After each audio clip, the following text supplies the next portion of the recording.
T'es maçon, t'es en micro-entreprise et ton chiffre d'affaires, il approche les 72 000 euros par an. Alors tu te dis, bon, je vais peut-être passer en société, j'approche les plafonds, il faut que je regarde. Alors, on va faire le calcul. Imaginons tu as 30 000 euros de charges par an. Essence, assurance, matériaux, location d'engins, tout ce qui fait tourner ton activité. Alors maintenant, voyons ce qui te reste dans chacun des statuts.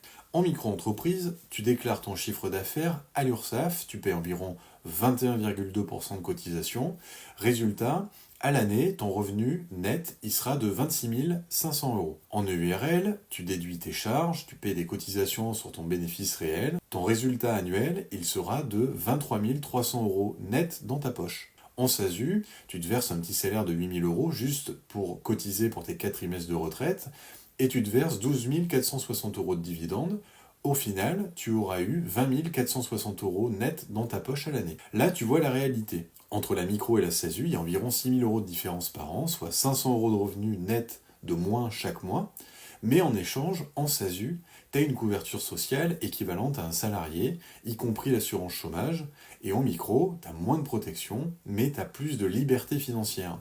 Donc la vraie question, c'est pas quel statut paie le moins de charges, c'est qu'est-ce qui a le plus de valeur pour toi, ton revenu net ou ta sécurité. Parce que entre vivre mieux aujourd'hui et dormir mieux demain, le bon choix, c'est celui que tu fais en conscience, chiffre à l'appui. Ces chiffres, ils viennent de notre simulateur comparateur de régime qui est dispo dans le lien qui est dans notre bio. Tu rentres ton chiffre d'affaires, tes charges, ta situation, et tu vois noir sur blanc combien il te reste en poche dans chacun des statuts. Nous, c'est Manon et Luc, le bureau organisé. On t'apprend à piloter ta micro, pas à la subir. Alors, si cette vidéo t'a plu, je t'invite à la liker, à l'enregistrer et surtout à la partager, parce que c'est comme ça qu'on diffuse la clarté.